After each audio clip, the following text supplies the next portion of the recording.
Bismillahirrahmanirrahim. Rabbi shrah li sadri wa yassir li amri wahlul 'uqdatam min lisani yafqahu qawli. Rabbana anfa'na bima 'allamtana wa 'allimna ma yanfa'una wa dhakkirna ma nasina warzuqna 'ilman yanfa'una. Al-istihadatu wal istihadatu aidamuha huwa ad-damul khariju fi ghairi ayyamil haidi wan nifasi la ala sabilis sihah. Intaha Fathul Qarib. Istihadah maksudnya darah istihadah adalah darah yang keluar dari kemaluan wanita bukan pada saat masa-masa haid dan bukan pada masa-masa nifas, tidak dikeluarkan dalam kondisi sehat. Maksudnya fi ghairi ayyamil haid wan nifas, darah itu keluar seperti halnya tidak mencapai 24 jam atau keluarnya melebihi dari 15 hari 15 malam, dan seperti darah yang keluar melebihi 60 hari setelah melahirkan anak, itu termasuk darah istihadah. Wasamila wasamala yashmulu sumulan wasamlan. Wasamila qawluhu fi ghairi ayyamil haidi wan nifas ma tarahu as-saghiratu wal ajisatu fa huwa istihadatun. Dawu fi ghairi ayyamil haidi wan nifas, darah yang keluar bukan di masa-masa haid dan bukan di masa nifas, itu mencakup darah yang keluar atau darah yang dialami oleh wanita yang masih kecil, dalam arti belum mencapai umur haid, itu disebut darah istihadah. Wal ayisatu dan juga darah yang dialami wanita yang sudah berumur sekitar umur 62 tahun. Itu batasan ayisah kalau di dalam kitab. Umur 62 tahun itu sudah disebut ayisah. Ayisah itu wanita yang sudah putus dari pendarahan. Akan tetapi manakala wanita yang sudah umur 62 tahun ternyata masih keluar darah, maka darah itu bukanlah termasuk darah haid, akan tetapi disebut darah istihadah menurut di dalam kitab Al-Bajuri ini.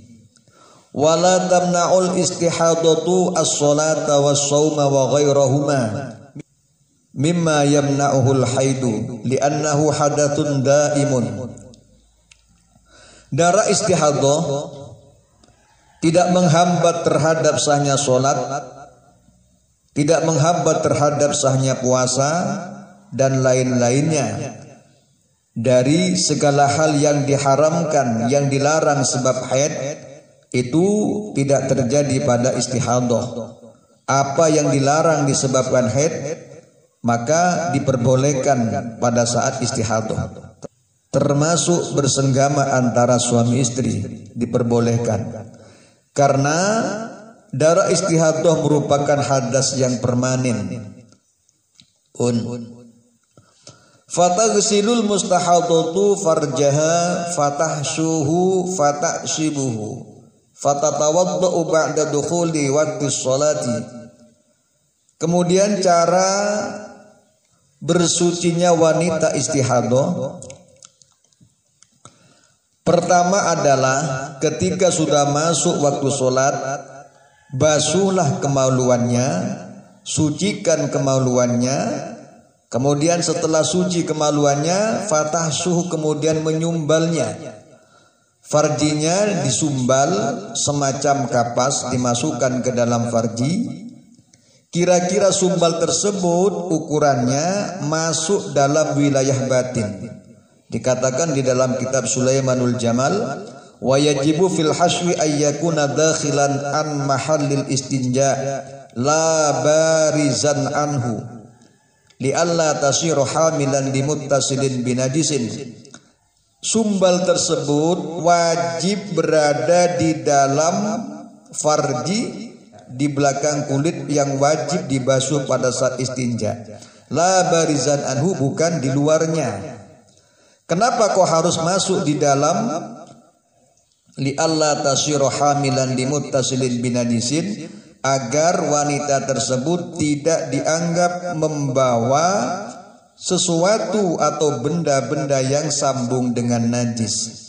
Karena kalau diletakkan di luar kemudian kena najis, maka itu hukum sholatnya tidak sah karena dianggap membawa suatu benda yang bersentuhan dengan najis. Makanya sumbalnya tersebut harus masuk ke dalam wilayah batin. Batin itu adalah setelah kulit yang wajib dibasuh pada saat istinja. Kemudian setelah disumbal semacam kapas dimasukkan, fata sibuhu, kemudian dibalut. Jadi setelah disumbal kemudian ada pembalut. Jadi ada dua macam. Satu sumbal, ini masuk dalam wilayah batin. Kemudian pembalutnya itu berada di luar, semacam softtek, itu masuk sebagai pembalut, bukan sumbal. Akan tetapi hanya pembalut. Kemudian setelah dibalut dengan semacam softtek, nah setelah farji tersebut sudah disumbal dan sumbalnya sudah masuk di dalam wilayah batin, kemudian diberi pelapis semacam pembalut dari luar, kemudian wuduklah untuk hendak melakukan sholat. Wa ba'da ma dzukira tubadiru bis sholati taqlilan lil hadas. Setelah rangkaian tersebut selesai, sumbal sudah, kemudian dibalut sudah, habis itu wudu. Setelah itu bergegaslah untuk melaksanakan sholat taqlilan lil hadas, untuk meminimalisir hadas. Falau akharat fa in kana limaslahati sholati kasatri auratin wa intidari jama'atin lam yadurra li'annaha la tu'addu bidzalika muqassiratan. Pun jika dia lambat untuk melaksanakan sholat, maka ditafsir. Jika kelambatannya tersebut dikarenakan untuk kepentingan sholat, semacam menutup aurat, sarungan dan lain sebagainya, atau dikarenakan menunggu jamaah, maka lambatnya melaksanakan sholat tersebut tidak membahayakan. Li'annaha la tu'addu bidzalika muqassiratan, karena dengan menutup aurat, dengan menunggu jamaah tidak dianggap teledor.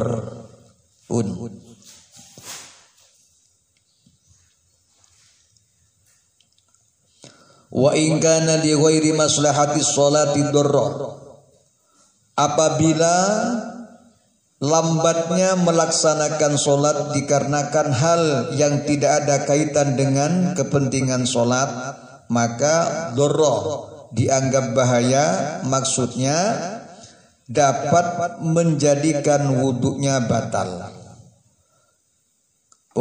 Fatu'idul wudu'a lil ihtiyat, jadi lambat melaksanakan sholat tanpa ada udzur yang berkaitan dengan kepentingan sholat, maka itu dianggap dapat membahayakan, sehingga wajib mengulang wuduknya lil ihtiyat, karena berhati-hati.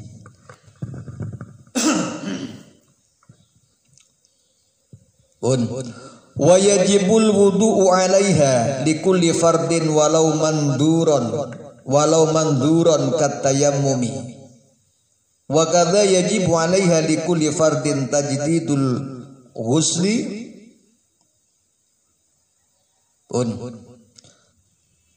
Bagi wanita yang sedang mengalami istihadah tersebut diwajibkan melaksanakan wudu pada tiap-tiap fardu, sekalipun fardunya itu bentuknya nadar, sama seperti halnya tayamum. Jadi wudunya orang istihadah hanya punya kekuatan untuk dipakai satu kali fardu, sama dengan tayamum. Satu tayamum hanya bisa dipakai untuk satu kali fardu.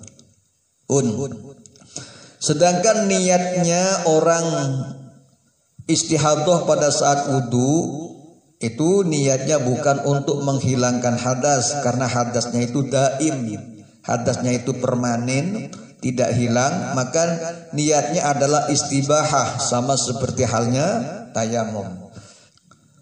Niatnya seperti ini: nawaitul wudu'a listibahatis sholatil mafruḍah. Itu kalau Arabnya. Yang penting dalam hati niatnya seperti ini: saya niat wudu agar diperbolehkan melakukan sholat fardu.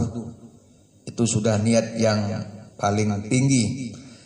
Saya niat wudu agar diperbolehkan melaksanakan sholat fardu. Wa kadza yajibu 'alaiha di kulli fardin tajdidul ghusli wal hasri wal asbi qiyasan 'ala tajdidil wudu. Demikian juga diwajibkan pada tiap-tiap fardu memperbarui basuhan, memperbarui sumbal, memperbarui pembalut. Jadi kalau sumbal itu yang masuk di dalam farji, sedangkan pembalut itu di luar. Jadi setiap saat hendak melakukan sholat fardu wajib mengulangi pembasuhan atau membersihkan atau menyiram atau membasuh kemaluan, dan juga wajib memperbarui sumbal dan juga pembalut. Ini dikiaskan atau dianalogikan dengan masalah wajibnya mengulang wudu pada tiap-tiap kali fardu. Walau in qata'a damuha qabla sholati hakamna bi butlani tuhriha zahiran. Kemudian jika darah istihadah tersebut sebelum melaksanakan sholat sudah berhenti, maka secara zahir dihukumi batal. Secara zahir wudunya dihukumi batal. Kemudian dilihat, thumma in tala zamanul inqita'i bihaitsu yasa'ul wudu'a was sholata istamarra al-hukmu bil butlan wa wajaba izalatu ma 'alal farji minad wal wudu'u. Jika zamannya berhentinya darah itu agak lama, seukuran andaikan dipakai untuk wudu dan sholat cukup, maka istamarrul hukmu bil butlan, maka wudunya dipositifkan menjadi batal. Karena batal maka wajib menghilangkan hal-hal yang terdapat pada kemaluan, yaitu wajib menghilangkan darah dan juga wudu secara normal, bukan wudu lil istibahah, wudu biasa menghilangkan hadas karena darahnya sudah benar-benar putus.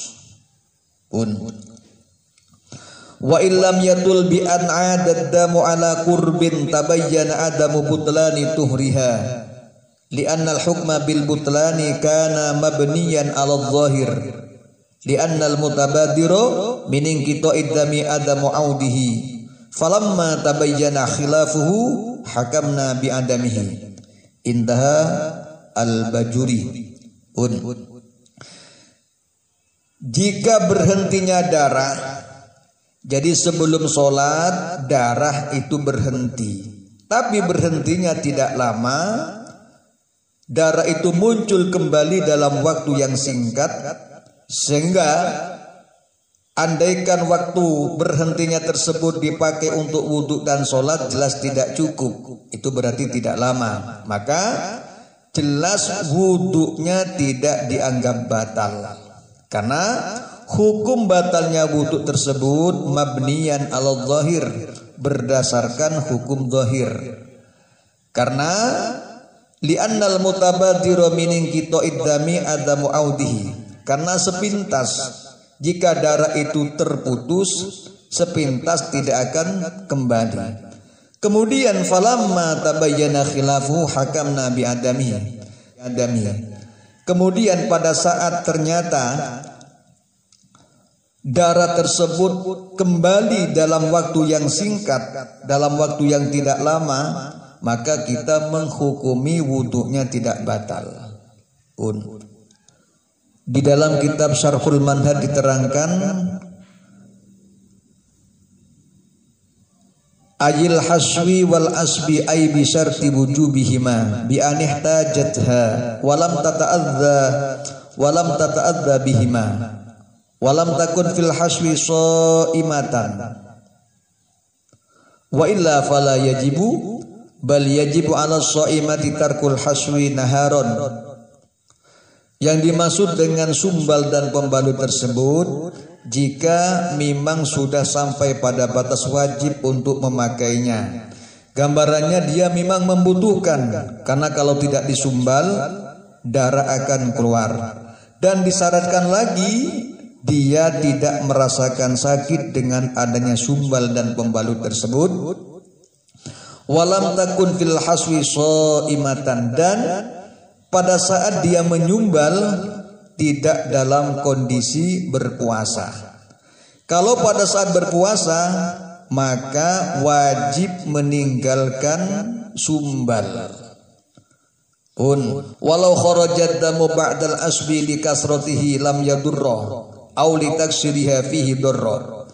Jika setelah disumbal kemudian dibalut ternyata darah masih keluar karena terlalu deras, maka tidak membahayakan, dalam arti wuduknya tetap sah dan sholatnya sah. Jika keluarnya darah tersebut karena kesembronoan, karena keteledoran, sumbalnya kurang rapat, sehingga darah keluar, ini bisa membahayakan terhadap keabsahannya wudhu, dalam arti wudhunya bisa batal, sholatnya tidak sah. Tambihun ulima mimma dzukira anna sholatas shaimati ma'a tarkil haswi sahihatun ka shaumiha fa fara'atus shaumi innama hasalat bi tarkil haswi wa bidzalika ulima suqutus istishkali ma hahuna bi mas'alatil khaytil atiyah fi shaumi allati fiha luzumu butlani ahadihima wa hiya ma lawi bata'a khaytan qabla al-fajri wa asbaha sha'iman wa tarfuhu kharijun haitsu ra'au fiha sholata binas'ihi li sihhatiha la shauma bi baqaihi wa butlaniha fala hajata lil jawab anha li anna al-istihadata illatun musminatun rubbama yata'azzaru ma'aha qada'us shaumi. Intaha Kulyubitus awal halaman 101. Ini penting dipahami. Diketahui dari penjelasan di atas bahwa sholatnya orang yang sedang puasa ma'atarkil haswi. Diketahui dari penjelasan di atas bahwa sholat yang dilakukan wanita istihadah yang sedang berpuasa dengan tidak menyumbal kemaluannya, hukum sholatnya sah seperti sahnya puasanya. Famura'atu shaumi innama hasulat bitarkil haswi. Menjaga kesahannya puasa ini berhasil dengan cara meninggalkan sumbal. Dengan tidak menyumbal kemaluannya, maka puasanya sah. Dengan keterangan tersebut maka gugurlah kemuskilan yang terjadi dalam kasus benang yang tertelan pada saat puasa. Di mana dalam kasus benang yang tertelan pada saat bulan puasa harus mengorbankan salah satu. Dalam kasus benang yang dikorbankan adalah puasa. yaitu masalah ada seseorang sebelum masuk waktu subuh dia tertelan benang. Sebagian ujung masuk ke dalam, sebagian ujung berada di luar.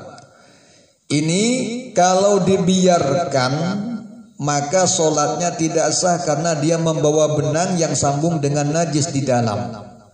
Kalau dia menariknya maka korbannya adalah puasa karena dianggap dia muntah dengan sengaja.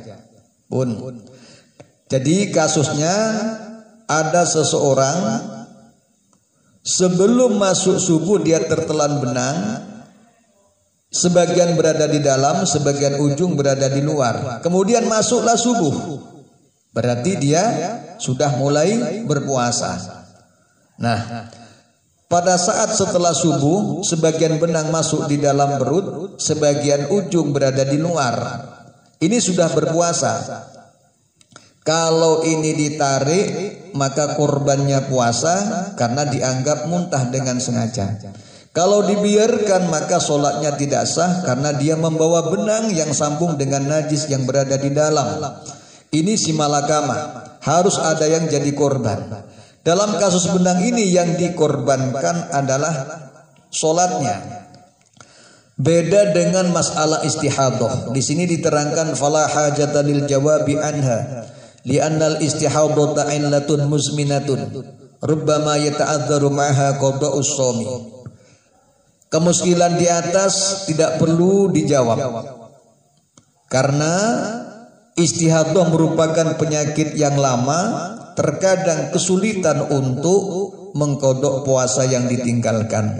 Jadi kesimpulannya menurut keterangan dalam kitab Qulyubi, orang yang istihadah kemudian pada saat bulan Ramadan tidak perlu menyumbal kemaluannya agar puasanya sah. Jadi kesimpulannya, orang yang sedang istihadah pada saat bulan Ramadan, puasa dan sholatnya tetap sah walaupun tanpa menyumbal kemaluannya. Jadi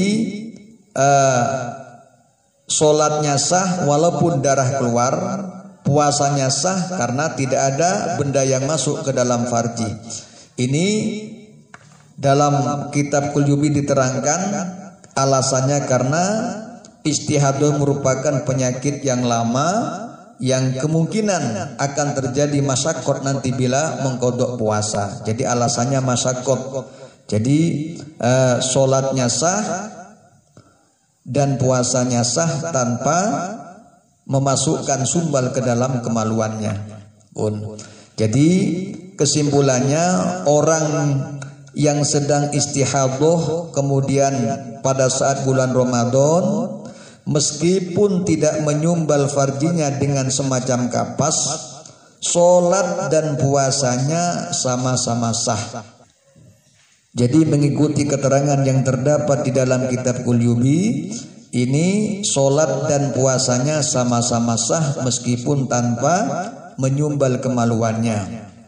Alasannya tadi karena akan terjadi masyaqqat bila nanti puasanya dikorbankan dengan memasukkan benda semacam kapas ke dalam kemaluannya, maka akan terjadi masyaqqat mengkodok puasa-puasa yang ditinggalkan. Demikian, mudah-mudahan bermanfaat.